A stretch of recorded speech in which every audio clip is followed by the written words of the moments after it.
रुद्राक्ष एक बीज की तरह ये पेड़ एक खास ऊंचाई पर उगता है।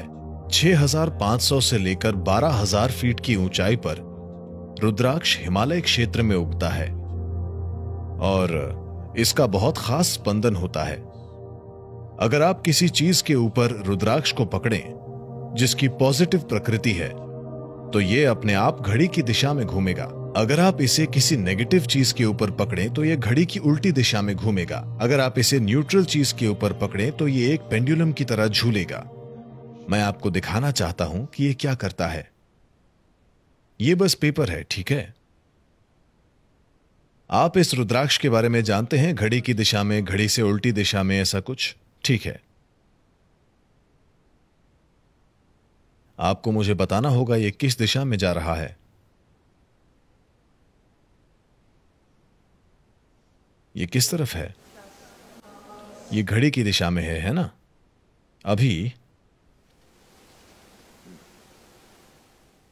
मैंने कोई ऊर्जा ट्रांसफर या ऐसा कुछ नहीं किया है, okay? बस मरोड़ा है। अब देखिए,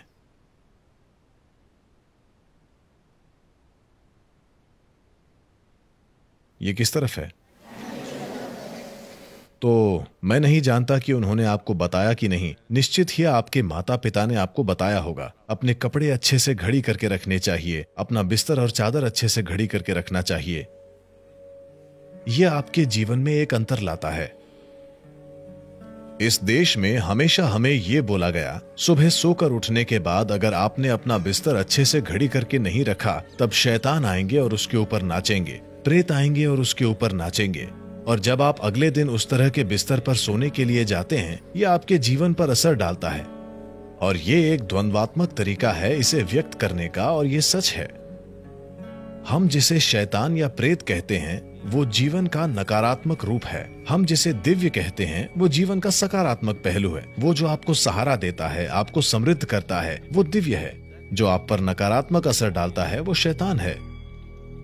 तो बस ये कागज, अगर आप बस इसे मरोड़ कर रख दें, ये ऊर्जा के नकारात्मक रूप को आकर्षित करता है।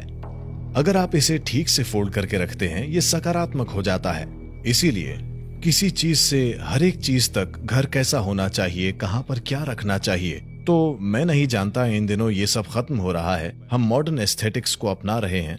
वरना अगर मेरी दादी यहां होती, हर एक चीज कहां पर क्या होना चाहिए, हर चीज एक खास तरीके से होती।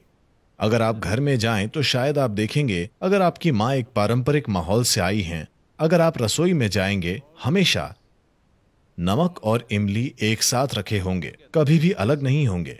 क्या आप ये जानते हैं? क्या ऐसा है? ये अभी तक कायम है। हाँ, ये सारी जागरूकता दुर्भाग्य से बस परंपरा बन गई। ये सुंदर है कि ये एक परंपरा बन गई, लेकिन लोगों को जरूरी समझ दिए बिना। ऐसा क्यों? बस ऐसे करो, ऐसे करो। कुछ समय बाद कोई आकर कहता है, मैं ऐसे क्यों करूं? मैं इमली अपने सिर पर रखूंगा, नमक कहीं और। ये ऐसे काम नहीं करता है। आप किस तरह से रहते हैं, इन सब चीजों का उस पर कुछ असर पड़ता है। हर चीज कैसे रखी जानी चाहिए। तो ये देखने का विज्ञान है कि मनुष्य अपने उच्चतम स्पंदन तक कैसे काम कर सकता है।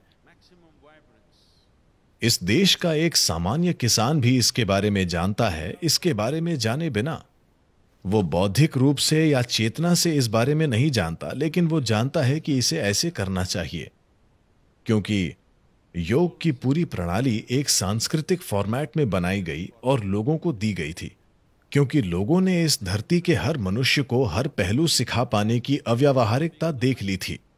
तो इसे सांस्कृतिक बना दीजिए और उन पर छोड़ दीजिए। मैं देखना चाहता हूं कि अगली कुछ पीढ़ियों के बाद, जैसे कोई मां अपने बच्चों को दांतों को ब्रश करना सिखाती है, वैसे उनके जीवन में योग आ जाए। पहले ऐसा ही होता था। जब अगस्त्य मुनि ने पूरे दक्षिणी उपद्वीप में यह किया था कि हर घर में हर व्यक्ति को यह समझ थी कि इस जीव को उसकी परम संभावना तक पहुंचाने के लिए क्या करना है, तो इन चीजों के लिए वे जागरूक थे। इस तरह की आसान चीजें, आप में से कई लोग जो 6 महीनों से आसनों का अभ्यास कर रहे हैं, आप इसे अनुभव कर सकते हैं। आप 2 शर्ट लीजिए, ठीक है? दोनों धुली हुई साफ शर्ट्स, एक को गोल मोल कीजिए और इसे 3 दिन के लिए रखिए। दूसरी सफाई से फोल्ड करके वहां रखिए। 3 दिन बाद एक को पहनिए, अपनी आंखें बंद कीजिए और इसे महसूस कीजिए। दूसरी को पहनिए, अपनी आंखें बंद कीजिए और महसूस कीजिए। बस देखिए कि कैसा महसूस होता है। वो बहुत अलग होती हैं। तो जीवन में हर पहलू लाया गया। तो आप जिसे इस संस्कृति की तरह देखते हैं, क्योंकि इस धरती पर कोई ईश्वर नहीं है, इस धरती पर कोई धर्म नहीं है, ये बस एक तरह का विज्ञान है जिसे संस्कृति की तरह प्रवाहित किया गया। कई विकृतियों की वजह से वो विज्ञान पूरी तरह विकृत हो गया। पूरे समाज में इसे फिर से स्थापित करना आसान नहीं होगा। हम इसे कम से कम कुछ लोगों में फिर से स्थापित करना चाहते हैं, इस उम्मीद से कि वो कभी भविष्य में इसे बाकी लोगों तक ले जा सकेंगे।